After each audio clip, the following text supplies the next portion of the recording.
গাজা সহ আশেপাশের দেশগুলোতে নেতানিয়াহুর বাহিনীর নজিরবিহীন আগ্রাসনে টনক নড়েছে মিশর সরকারের।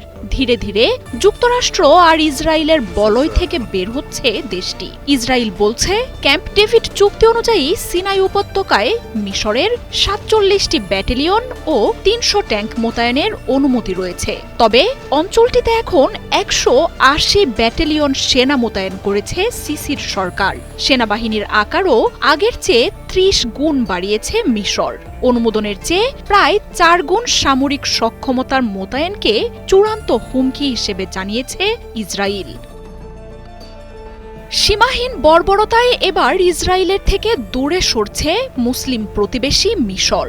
দুই দেশের বিভেদ বিপজ্জনক রূপ নিচ্ছে, এমনটাই জানাচ্ছে ইসরায়েলি গণমাধ্যমগুলো। আবদেল ফাত্তাহ আল সিসির দেশটিকে হাতে রাখতে অর্থ, অস্ত্র, গোয়েন্দা তথ্য, প্রযুক্তি সহ সব ধরনের সহায়তা দিয়েছে ইসরায়েল ও যুক্তরাষ্ট্র। তবে সেই বলয় থেকে বেরিয়ে এসে ইসরায়েলের বিরোধী দেশগুলোর সাথে সখ্যতা বাড়াচ্ছে মিশর। ওয়ালটন আবারও মিলিয়নিয়ার অফারে ওয়ালটন ফ্রিজ কিনে আপনিও হয়ে যেতে পারেন মিলিয়নিয়ার। গাজা, ইরান, ইয়েমেন, লেবাননের মতো দেশগুলোর সাথে চলমান সংঘাতের মধ্যে মিশরের সামরিক শক্তি জড়ো করার মতো বিষয়ে তোলপাড় চলছে ইসরায়েলে। ইসরায়েলি গণমাধ্যম জেরুজালেম টাইমস বলছে, দুই দেশের সম্পর্ক স্থাপন করা ক্যাম্প ডেভিড চুক্তির শর্ত থেকে বের হচ্ছে মিশরের আবদেল ফাত্তাহ আল সিসির সরকার। প্রায় ২ বছর ধরে মধ্যপ্রাচ্যে এক সর্বাত্মক যুদ্ধে জড়িয়েছে ইসরায়েল। গাজার পাশাপাশি সংঘাত চলছে ইরান, ইয়েমেন, লেবানন, সিরিয়ার সাথেও। এত সংকটের মধ্যে মুসলিম ব্রাদারহুডের শঙ্কা এড়াতে সিসিকে মিশরের ক্ষমতায় রাখতে এমন কোনো সহায়তা নেই যা করেনি নেতানিয়াহুর সরকার। বিনিময়ে দানবীয় শক্তির এক সেনাবাহিনী নিয়েও নিষ্ক্রিয় বসে থেকেছে মিশর। সিনাই উপত্যকায় সমরশক্তি বাড়ানো নিয়ে সম্প্রতি ইসরায়েল ও মিশরের মধ্যে চলছে চূড়ান্ত উত্তেজনা। দুই দেশ জড়াচ্ছে বাকযুদ্ধেও।